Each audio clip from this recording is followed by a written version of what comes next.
மக்களின் முதல்வர் செல்வி ஜெயலலிதா வழிகாட்டுதலின்படி ராஜபாளையத்தில் வைரஸ் காய்ச்சலை தடுப்பது குறித்து மருத்துவ அதிகாரிகளுடன் அமைச்சர்கள் ஆய்வு நடத்தியதோடு மருத்துவமனைகளுக்கு நேரடியாக சென்றும் பணிகளை முடுக்கிவிட்டனர்.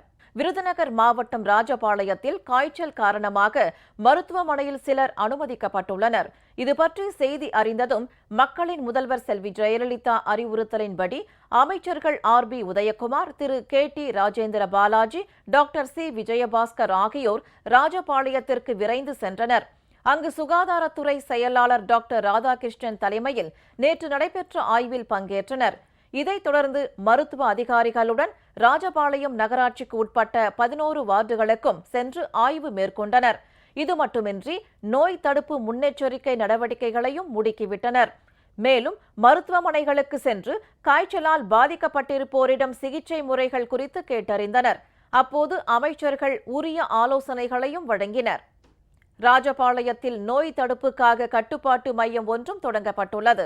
இந்த மையத்தை 1077 என்ற கட்டணமில்லா தொலைபேசியில் பொதுமக்கள் தொடர்பு கொண்டு விவரங்களை கேட்டறியும் வசதி ஏற்படுத்தப்பட்டுள்ளது.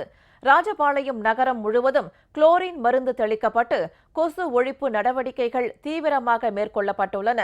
எந்த பகுதியிலும் தண்ணீர் தேங்காமலும் கொசு உற்பத்திக்கு இடம் அளிக்காமலும் அனைத்து நடவடிக்கைகளும் எடுக்கப்பட்டுள்ளன. இதனால் அங்குள்ள மக்கள் டெங்கு காய்ச்சல் குறித்து எவ்வித அச்சமும் இன்றி எப்போதும் போல் அன்றாட நடவடிக்கைகளில் ஈடுபட்டு வருகின்றனர்.